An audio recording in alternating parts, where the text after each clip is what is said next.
เห็น ผ่านโรงเรียนพี่เลอร์ด้วยเหรอลูกวันนี้พี่เลอร์จะพาพี่ๆไปเที่ยวทะเลที่ไหนลูก ไปเที่ยวที่ไหนไปเที่ยวไหนพัทยา ไปเที่ยวพัทยาดีกว่า ไปหาดลับด้วย หาดลับพัทยา ไปทะเลไปทะเล พัทยาใช่ เดี๋ยวเราไปกันเลยเนาะนี่ใกล้จะถึงที่รับฝากรถแล้วครับนี่ถึงที่รับฝากรถแล้วนะคะจะมีอันนี้ก็จะทะลุข้างหลังเลยทะลุข้างหลังตรงที่เป็นหาดลับนะคะเดี๋ยวซ้ายมาฝากรถตรงนี้ ก็จะมีรับฝากรถ50 บาทนะคะตังหัว โอเคให้คุณแม่หน่อย50 บาทนะคะลงไปจอดหน้าหาดข้างในค่ะขอบคุณค่ะ คุณพาพี่ตังแม่ พร้อมยังพร้อมแล้วไปเลยไปเลย วันนี้รถเยอะมากเลยอ่ะดูดิเธอเดินดีๆนะคะลูกเลี้ยวซ้ายลูกเลี้ยวซ้ายไปซ้ายฝั่งไหนพี่เลี้ยวซ้ายฝั่งไหนซ้ายลูกซ้ายฝั่งนี้ไปเลย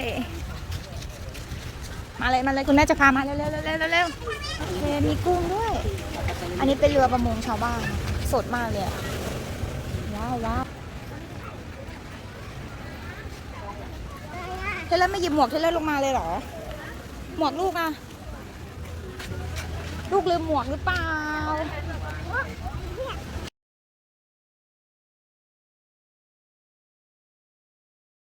ไหนท่าอะไรอะลูก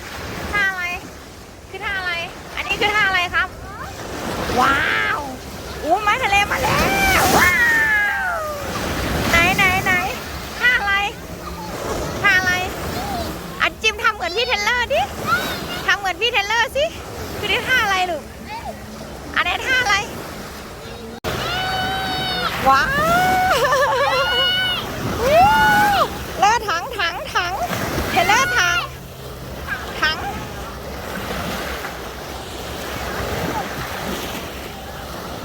เอาถังให้พี่แล้วลูกถังให้พี่หน่อยว้ายล้ม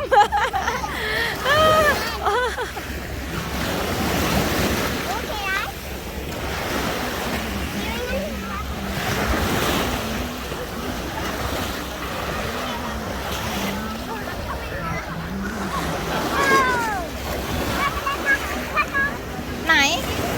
อะไรอ่ะอันนี้คืออะไรอ่ะลูกอุ๊ยอันตรายมากเลยทำไมมันทิ้งตรงนี้อ่ะอันตรายมากเลยใช่อันนั้นอะไรอ่ะลูกอันนี้อะไร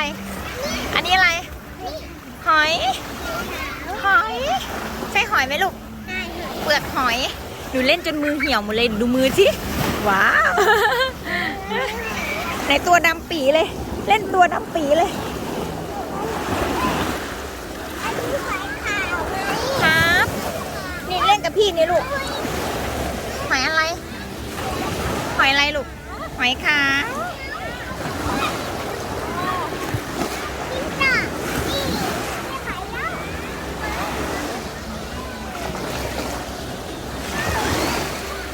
อะไรอ่ะเทเลอร์ว่ายน้ำเป็นไหมเอาลองดิไหนคุณครูสอนยังไง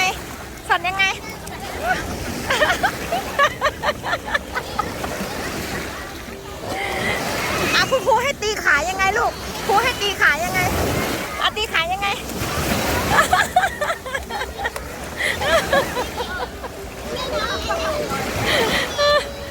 จิ้มไม้ไหนจิ้มไม้ยังไงทำท่าอะไรนี่ทำท่าอะไร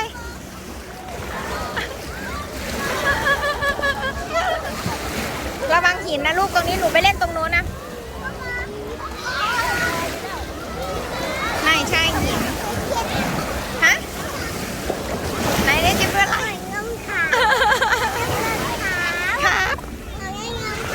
ครับผมว้าระวังลูก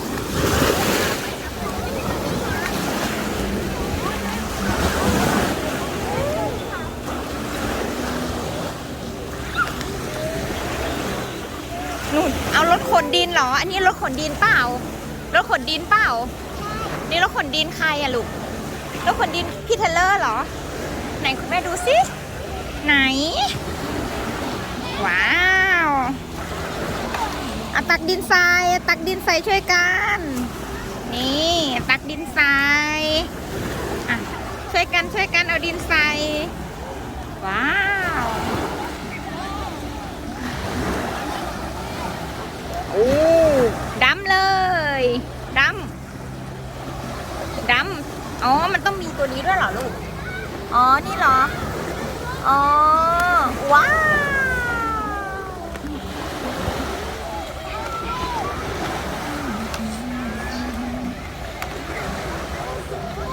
อ้าวตักดินเลยในมือแมคโครทำยังไงแมคโครเขาทำไง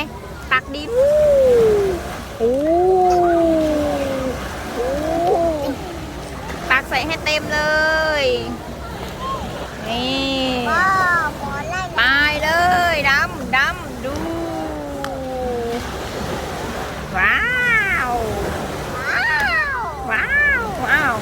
ต้องเปิดฝาท้ายก่อนเปล่าอ๋อนี่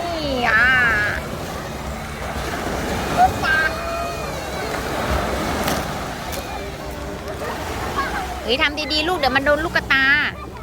เดี๋ยวมันโดนตาการทำดีๆใช่คนนั้นนี่จุดตาเหรอแต่นี่จุดตาครับ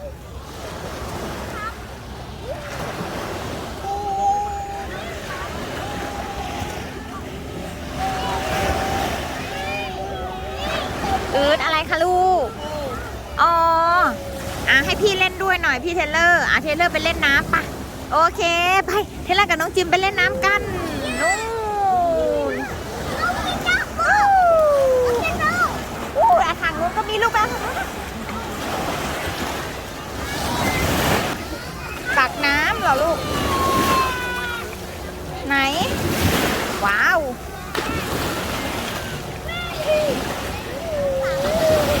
ไหนที่โรงเรียนสอนว่ายน้ำยังไงไหนว่ายน้ำให้แม่ดูสิว่ายน้ำจิมว่ายน้ำได้ไหมจิมว่ายน้ำได้ไหมว่ายน้ำยังไง ไหนว่ายน้ำยังไงตีขาไหมลูกตีขาไหมมาตีขายังไงตีขายังไง